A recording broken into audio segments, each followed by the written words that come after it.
মহাত্মা গান্ধীর কথা। উমাশঙ্কর যোশী। মোহনের স্বভাব ছিল ভারী লাজুক। স্কুলের ছুটির ঘণ্টা পড়তে সে তার পুঁথিপত্র সামলে নিয়ে ছুটত তার বাড়ির দিকে। অন্য ছেলেরা কেউ কেউ রাস্তায় চলত বন্ধুদের সঙ্গে গল্প সল্প করতে করতে, কেউ কেউ রাস্তাতেই খেলাধুলা জমাতো, কেউ বা খেত জল খাবার। কিন্তু এদিক ওদিক ডাইনে বায়ে না তাকিয়ে মোহন সোজা বাড়ি মুখো ছুটত। সারাক্ষণ ওর ভয় রাস্তায় পাকড়াও করে ছেলেরা ওকে নিয়ে ঠাট্টা তামাশা করবে।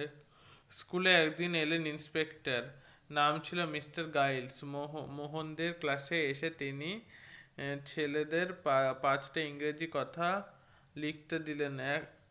এক কেবল কেটেল কথাটা ছাড়া বাকি সব কথা মোহন ঠিকঠাক লিখে ফেলল। মাস্টার লক্ষ্য করলেন মোহন কেটেল কথাটা লিখতে পারেনি।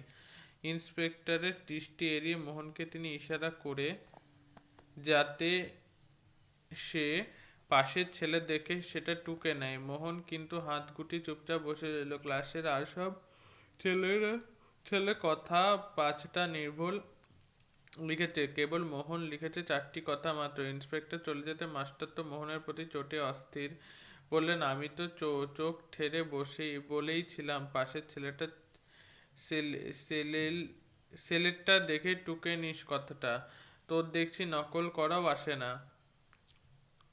সমস্ত ক্লাস হাসিতে ফেটে পড়ল। ঘরে ফিরে গেল যখন একটা ঘটনা নিয়ে মোহনের মনে কোনো দুঃখ হল না। সে ঠিকই বুঝেছিল সে যা করেছে ঠিক কাজ করেছে, তবে একটা ব্যাপারে সে দুঃখিত হয়েছিল। বই কি, মাস্টার মশাই স্বয়ং কেন যে ওকে নকল করতে বলেছিলেন, বরঞ্চ তার উচিত ছিল টোকাটুকি বন্ধ করা।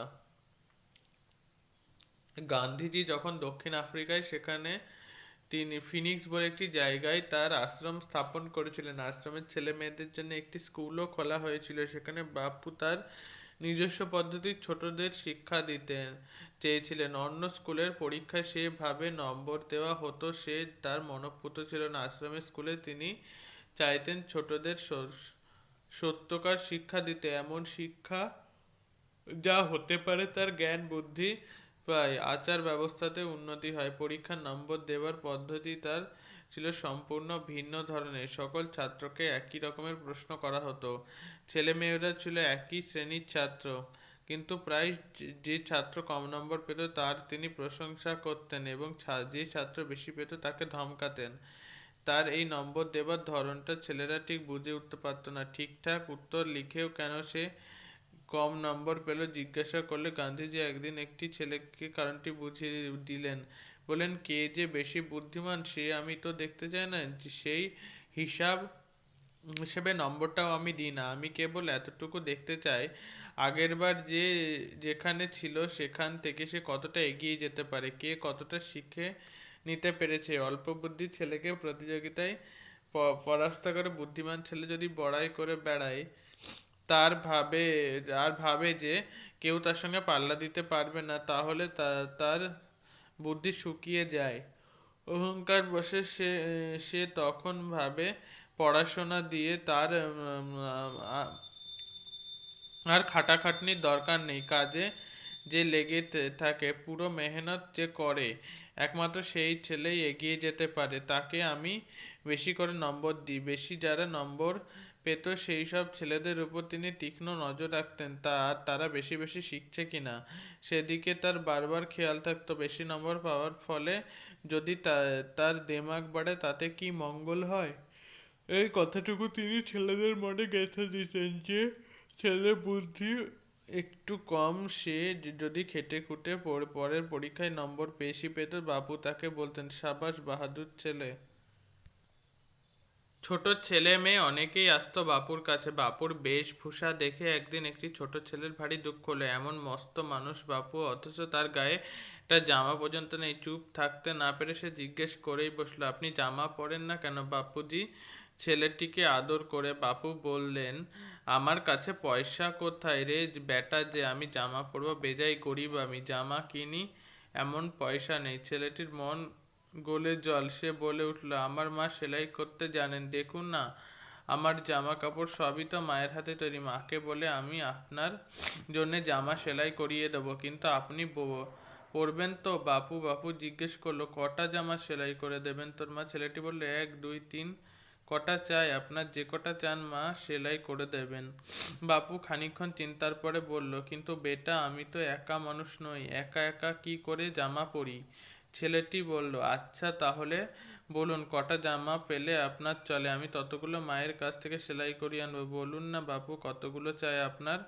ছেলেটির আগ্রহ দেখে বাপু বললেন, বেটা, আমার তো ভাই বোন আছে 40 কোটি, তাদের একজনেরও গায়ে জামা যতদিন না ওঠে আমি কি করে জামা পরি? এবার বলো, তোমার মা কি আমাদের সকলের জন্য জামা সেলাই করে দিতে পারবেন? এই বলে বাপু একদৃষ্টে ছেলেটির দিকে তাকিয়ে রইলেন। ছেলেটি চিন্তা করতে লাগলো, 40 কোটি ভাই বোন, বাপু তো ঠিকই বলেছেন। যতদিন এদের সকলের গায়ে জামা না চড়ে উনি নিজে কি করে পড়েন? উনি তো সকলের চেয়ে বড়, সবার বাপু। শিশু ভোলানাথ এতক্ষণে বুঝতে পারল, সারা দেশ হলো বাপুর পরিবার, প্রত্যেক দেশবাসী তার বন্ধু। বাপু সকলের সাথে সবার বন্ধু, একটি মাত্র জামায় কি করে চলবে ওর? চরকা সংঘর্ষের কাজে অর্থ সংগ্রহ করার জন্য তখন গান্ধীজি শহর গ্রামে ঘুরে ঘুরে বেড়াচ্ছেন।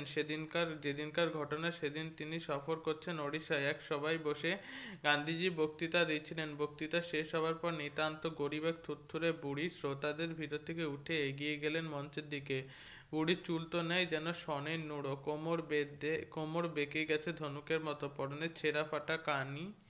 স্বেচ্ছাসেবকেরা হা হা করে তেড়ে এলো তাকে বাধা দিতে, পাছে সে গান্ধীজির দিকে ধাওয়া করে। সে কিন্তু লড়াই ঝগড়া করে ঠিকই বাপুর সামনে গিয়ে হাজির হলো। দর্শন করতে আসা একেই, এই বলে সে বাপুর পায়ের ধুলো নিল ও খুঁট থেকে একটি আদলা পয়সা বের করে পায়ের কাছে রেখে দিয়ে চলে গেল। আদলা পয়সাটা উঠিয়ে নিয়ে গান্ধীজি নিজের কাছেই রেখে দিলেন। চরকা সঙ্গে সমস্ত হিসাব কেতাব রাখতেন শেঠ যমুনালাল বাজাজ। তহবিলে জমা করার জন্য আদলাটা তিনি চাইলেন, কিন্তু বাপু সেটা দিতে রাজি হলেন না। যমুনালালজি হেসে হেসে বললেন, চরকা সংঘের নামে আমি হাজার হাজার টাকা চেক নিয়ে থাকি, এই আদলাটুকু আমার উপর ভরসা রেখে আপনি দিতে পারছেন না? গান্ধীজি বললেন, এই আদলা সেই সব হাজার হাজার টাকার তুলনায় অনেক বেশি মূল্যবান। কারো যদি লাখ লাখ 2 লাখ টাকা থাকে এবং তা থেকে 2-1 হাজার দেয়, সে আর বেশি কথা কি? কিন্তু এই আদলাটুকু হয়তো ছিল বুড়ির সর্বস্ব সম্বল। সে তো তার যথা সর্বস্ব দান করে গেছেন। কি রকম উদার, কত বড় হৃদয়, কত মহান তার ত্যাগ! এই কারণেই আদলাটুকুর মূল্য আমার কাছে কোটি টাকারও বেশি। তর্জমা ক্ষিতীশ রায়।